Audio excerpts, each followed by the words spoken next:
Hi everyone, my name is Mary Ellen and welcome back to my channel where we talk about all things related to the storytelling industry.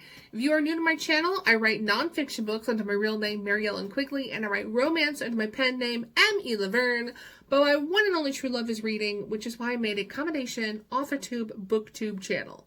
Although, this is definitely more of an AuthorTube channel. So today we're going to talk about Kanban boards. I am not the first writer to talk about these because if you have been on AuthorTube for any amount of time, you will know that this is a very common thing that a lot of authors use. And the queen of the Kanban board in the writing community is definitely Sarah Cannon from Heart Breathings. So I will put a link to her channel below because if you want to know about this, she is the person to go watch because her explanation will be way better than mine.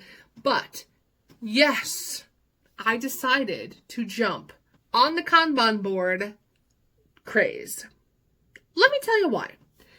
I was sitting down realizing that we're getting ready to go into season from our podcast. My sister and I host Hoosier Myths and Legends podcast. We also have a new podcast that's launching this summer called Hoosier Case File, which is a true crime podcast.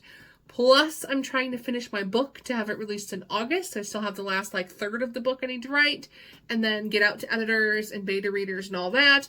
Plus, I have all of the regular stuff for my writing, like the social media, and I've got my YouTube channel. And I was sitting down the other day and I just felt so overwhelmed. So enormously overwhelmed. Have you ever just been so overwhelmed that you can't even come up with a plan? You're just sitting there staring at your list and you're like, oh my God, I'm never going to get this done. That was me. And I was like, I need a tool or something to help organize myself and my to-do list so that I'm not completely overwhelmed.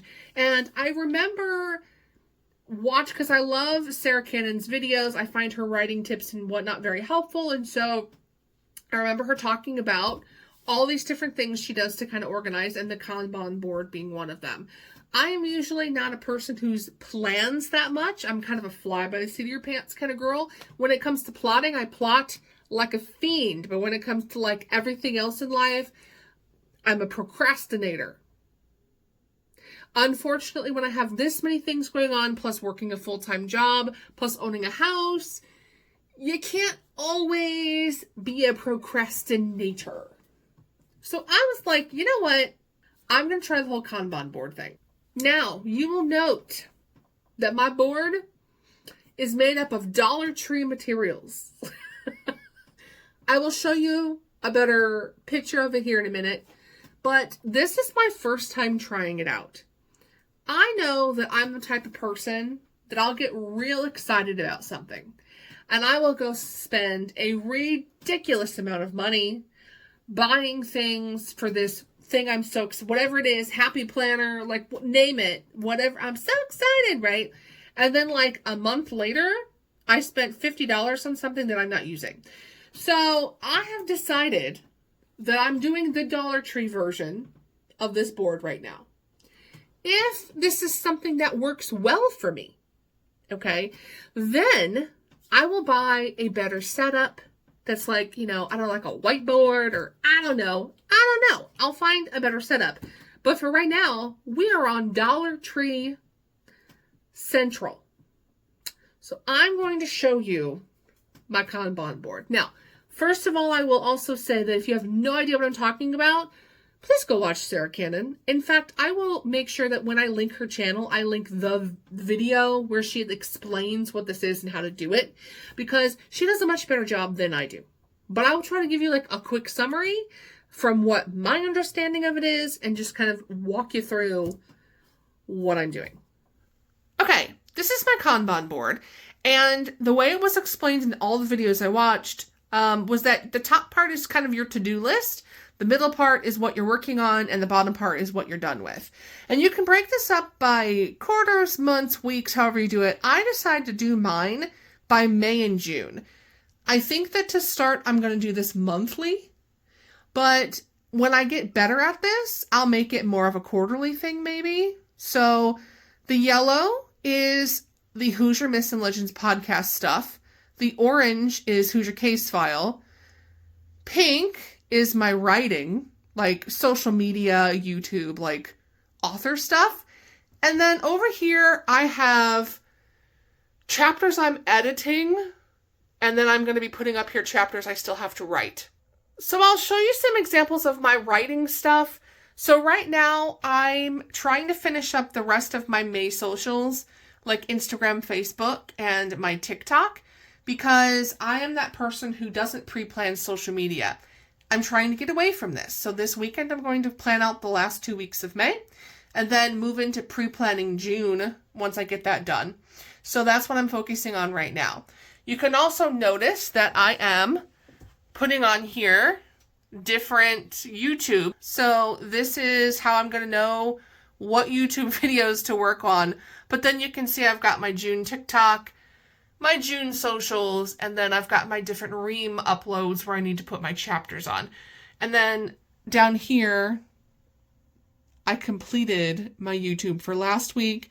And hey, you guys are actually the one for 520, so technically I should move this one down to in progress, but you get the drift. Now, do I think this is going to actually work for me? Well, I'm only a week into this, and to be honest with you, I feel a lot less stressed because instead of me looking at a to-do list that literally says work on social media, it's really helpful to me that I know to work on just May social media or record your YouTube video.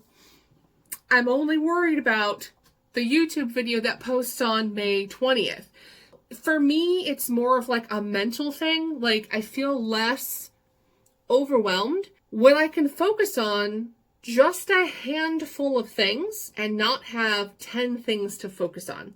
And in fact, a lot of the things that I currently have on my in progress are pretty much done. So tonight I'll be moving 2 of those off the in progress, which is why I have 4 things up there. There's actually only 2 things that I'm currently working on.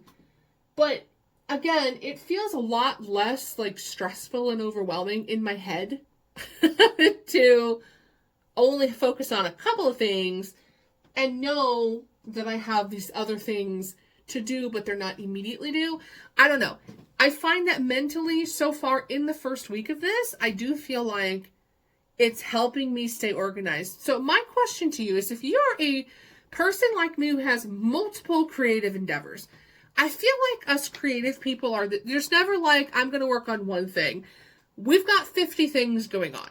And I'm not even married with children. I know those of you who like have 50 things going on like I do, work a full-time job, and are married and raising children. I don't know how you function. You probably have copious amounts of coffee. So I would love to know, what do you do to kind of de-stress the to-do list? Like, do you have a planner? Do you have a Kanban board? Do you do a spreadsheet? I don't know, but I would love to know, what tools and tricks do you use to make your very long to-do list less long and overwhelming? If you like this video, as always, be sure to subscribe, give me a thumbs up, share it with a friend, leave me a comment, whatever you want to do.